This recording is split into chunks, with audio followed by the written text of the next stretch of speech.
Hi, I'm Priyanka Mishra. Today I'm going to present on capital budgeting. Capital budgeting is the planning process in which the company used to determine that how to utilize their capital in such a manner so that it will be allocated and will be achieving our objective.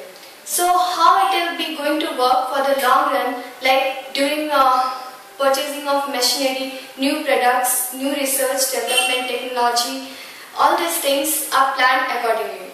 So capital budgeting, it involves the process, like first of all we have to identify the investment proposal, that what's the proposal is all about. Then we have to screen the proposal, that it's as per our objective or not.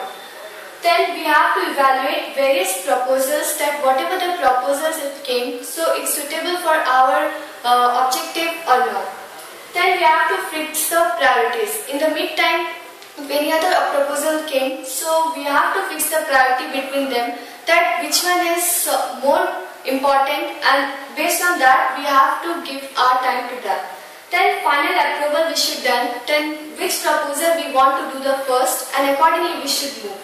Then implement the proposal. After the approval of the final proposal, then we have to implement it, that how it's going to work. And after it's implemented, it should be reviewed. So the performance review, it should be done so that company can understand that where they are and the proposal what they accepted is as per their objective or not. So now see what are the importance of capital budgeting.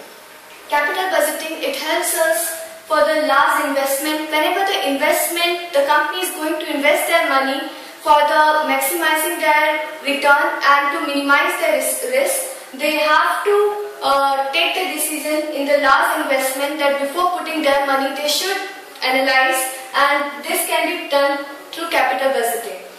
Next is long-term commitment of funds.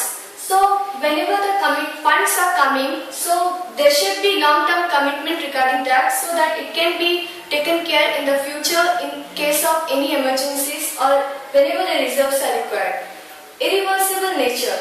Whenever any company have to invest their company in the permanent thing, acquiring the permanent asset and also it may be difficult to take the decision at that moment. So due to this capital budgeting, it will help them to understand that which proposal they should select and which will be beneficial to them in the long run. Next is long-term effect on profitability. Obviously, whenever the company is going with the process of planning, that how, in which project they should do and what proposal they should accept, it will be helpful them for the long-term effect in profitability, and they will be following that method and they may improve in that method and they can improvise on that. Next is difficulties of investment decision.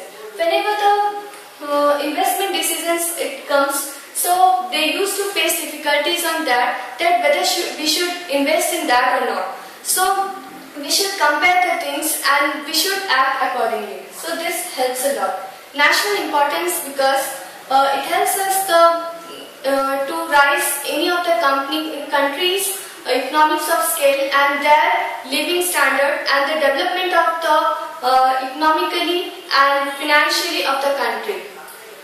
Now, what are the kinds of capital budgeting decisions? Broadly classified into two categories. Capital budgeting decisions are broadly classified into two decisions. So those are next, those which increase revenue and those which reduce cost. Whenever the company is going to invest, obviously they are seeing on that what they will do so that it will be increasing their revenue, and what they should do which will reduce their cost. So it will be helpful for them to whatever the greater efficiency and the cost effectiveness of this nature. In view of investment proposal, capital budgeting decisions may be classified as accept-reject decisions, mutually exclusive project decision, capital rationing decisions.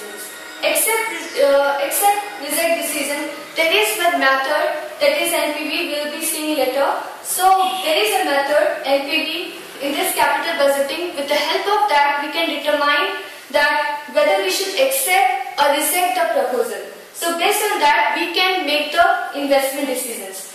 Next is mutually exclusive process decision.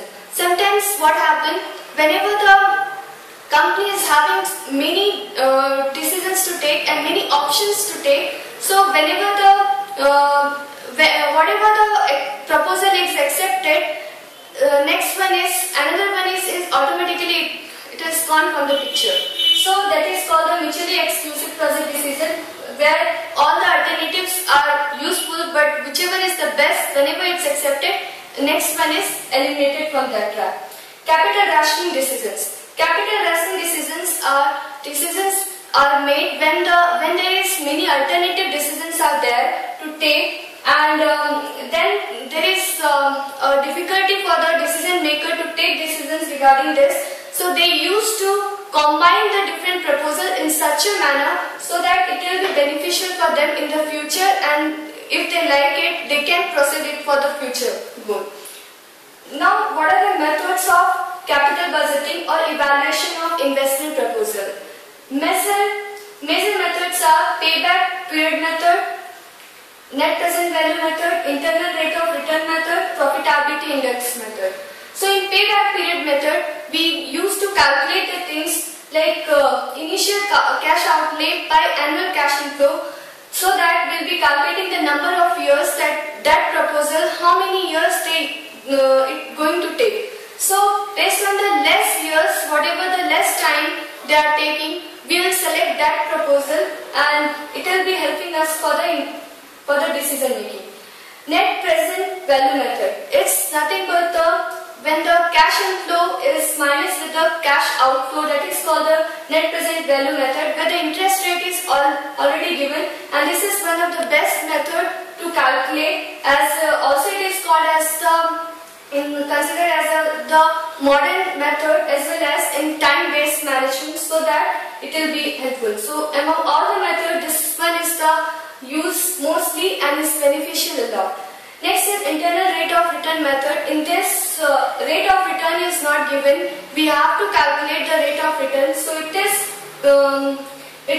complex than the others, but it gives good results.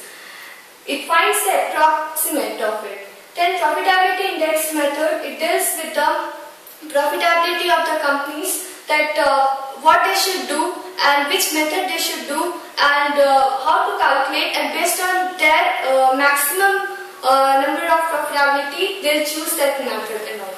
So in this way, capital budgeting, it plays a major role in by the companies to take decisions, especially in planning the process, that what proposals they should select, so that they'll be maximizing their return and minimizing their risk. That's all. Thank you.